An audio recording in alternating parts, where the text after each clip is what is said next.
Hey guys, I'm making this video because I'm about to have a microdiscectomy.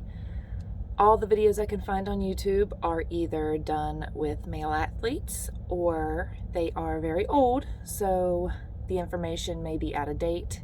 The surgery recovery may be different, so I figured I would share my recovery with you. A little bit of history. I have always had back problems.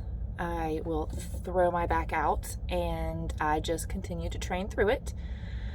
It helped to train through it. It loosened it up and I would recover. This April, I threw my back out again and I continued to train through it like always. It never seemed to get better. Then come August, it turned into sciatic pain down my leg. So I went to my personal care provider. They gave me muscle relaxers. They gave me prednisone to try to reduce swelling. That didn't help, so I decided to go to a chiropractor. They did x-rays. They adjusted me about 4 times, and it just seemed to be getting worse. So I went back to my doctor. They really couldn't do much. They said they could refer me to a physical therapist. So I decided to go to the physical therapist. I had a bunch of sessions with him, and one day I went in barely able to walk, barely able to move, could barely get on the table. I was sideways. He kept putting me back in place. I had some SI joint problems as well. But with the pain I was in, he figured I had some disc involvement.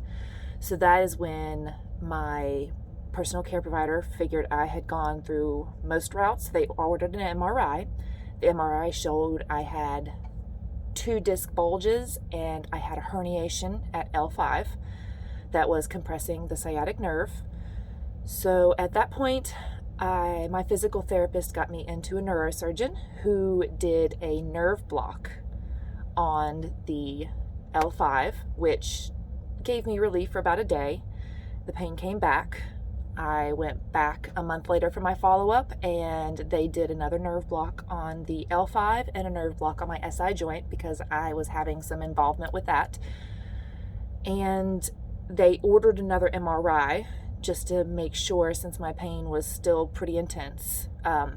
I would even wake up in the middle of the night unable to move. One night I had to go to the ER because I literally could not move. The second nerve block failed.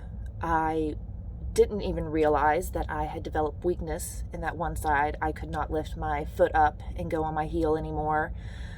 And I just had a lot of weakness in that side. He would press down, I couldn't press against it.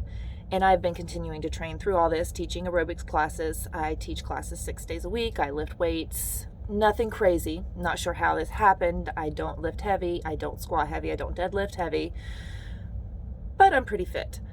So once the neurosurgeon realized I had that weakness in the side, the second nerve block had failed, he pretty quickly got me scheduled for surgery a week later.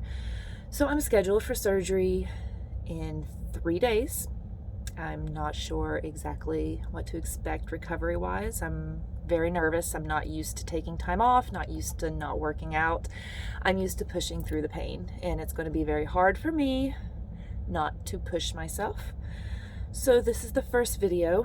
Pre-surgery, I will let you know how I feel as soon as I can after the surgery. Fingers crossed.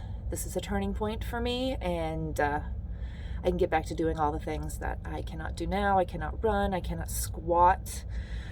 I have to heavily modify my classes. There is no jumping, lifting anything over maybe 15 pounds over my head really hurts. Sleeping, I don't sleep very much. It hurts to sleep. It hurts to sit on a couch. It hurts to do pretty much anything. So hopefully this will be a easy recovery for me, a fast recovery. They say 6 weeks I can start at physical therapy. Fingers crossed that is earlier, since I am in pretty good shape. and I've continued to work out. We will see. So I will update you next week, sometime after my surgery.